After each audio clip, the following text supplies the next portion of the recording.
today we're going to be presenting on folk literature. I'm Allison. I'm Rachel. And I'm Britta. So just a brief introduction to folk literature. Folk literature comes from stories that were originally told around a campfire or just told by mouth. These tales are often had magic or talking animals. They were often thought of a form of entertainment. Then they would get passed on from generation to generation. No one really knows who told the first tale or who created them. There are tales from almost all different kinds of cultures. So what is folk literature? Folk literature is traditional beliefs, so it usually involves magic or talking animals. The organization for folk literature is usually simple and direct plots. It's usually a success story, so the underdog making good, and it has accomplishing impossible tasks, and there's usually a reward in it of either mercy, kindness, justice, or the power of love. And the settings for folk literature is usually established and always in the distant past, and a majority of the time they are started with once upon a time, and in some books you can have the magical number 3 in it. So like the 3 little pigs, the 3 blind mice are hidden in folk literature books. So some subgenres of folk literature. One is folk tale. So that's when animals or fairy or human tale passed down by the word of mouth. So that would be, for instance, Cinderella. Another subgenre is tall tale, and that's exaggerated narration of characters that perform impossible feats. So an example of that would be The Girl Who Spun Gold. Another subgenre is fables, which is a brief story that points to a clear moral or some kind of lesson. And an example book of that would be Hansel and Gretel. And then they have myths and religion, and that's a symbolic story created by an ancient world of people explaining their world, and that example would be Arrow to the Sun. And the last subgenre is legends, and that's a traditional narrative of a people based on historic events. And an example of that would be Kahasi. And for what makes a good folk literature book, the book must originate orally. It must not, they don't have any known authors, rooted in ancient practices. The characters have lean and spare development, and they're also archetypes, a symbol of human traits, such as good versus evil is a popular one. The plots of these are simple and direct. They usually involve magic or talking animals of some sort. And sometimes it's a story of an underdog. And there's also allusions of the complexities of adult life. So they tell stories of how adults struggle, but it's not direct. And then also they're ancient and myth stories. So for fun facts for folk literature, we decided to pick a popular story that has started many years ago and to show how they have changed through different years. So ours was Cinderella. The original, it started, and it has evolved over the years because that's how folk literature is. And now it has to become to the modern one that most of us are aware of. And it even changes from different illustrators to different authors in each different book we have.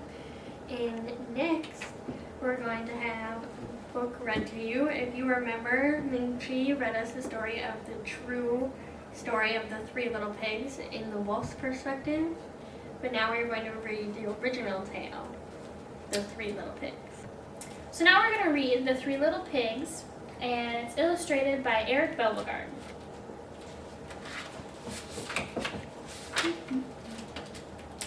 Once upon a time, there was an old sow with 3 little pigs. She was too poor to afford them, so she sent them on her fortune. The first one went off and met a man with a bundle of straw and said, Please, man, give me that straw to build me a house. The man did, and the little pig built a house.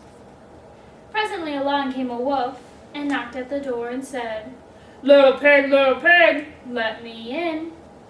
To which the pig answered, No, no, not by the hair of my chinny chin chin. "Then I'll huff and I'll puff and I'll blow your house down," said the wolf. So he huffed and he puffed, and he blew the house in and ate up the little pig.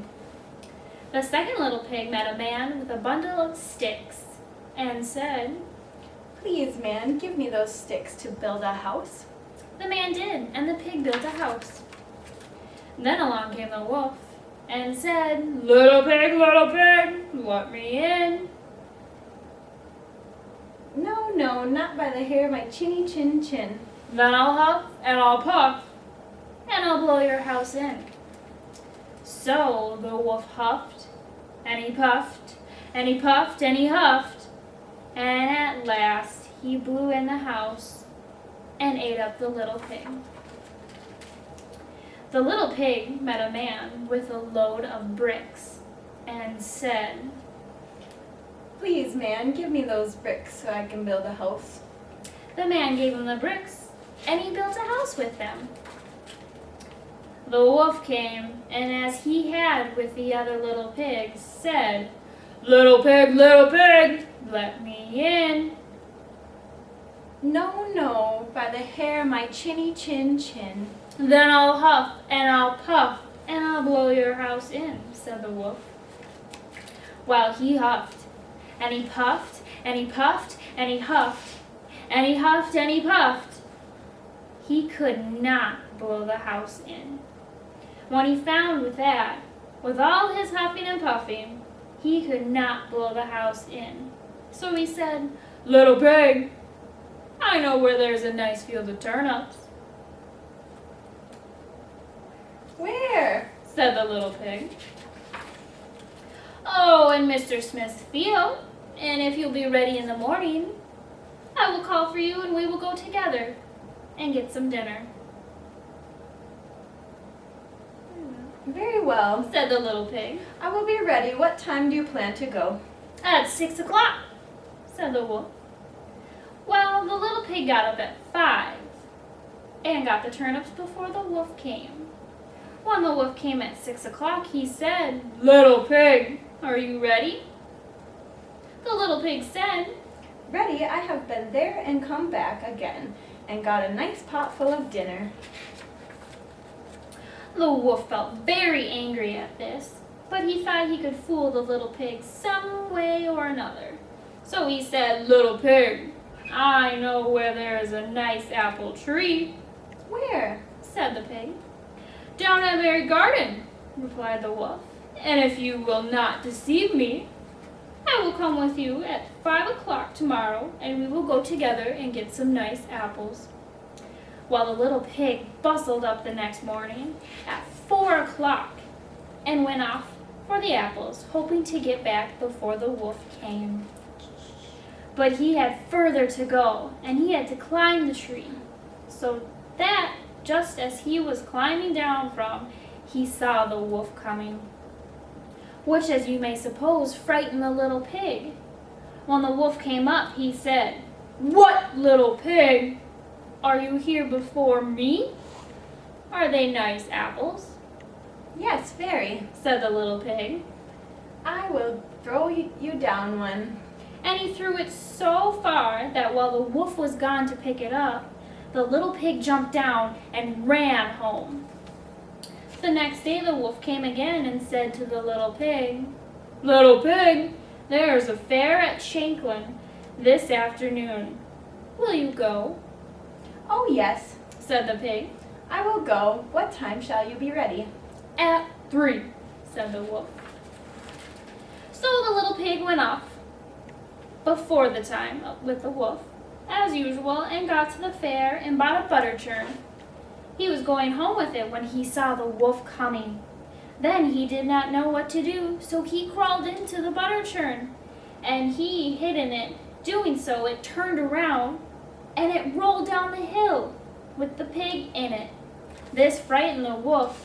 The wolf ran home without even going to the fair. He went to the little pig's house and told him how frightened he had been by a great round thing rolling down the hill past him. Then the little pig said, Ha, I frightened you, did I?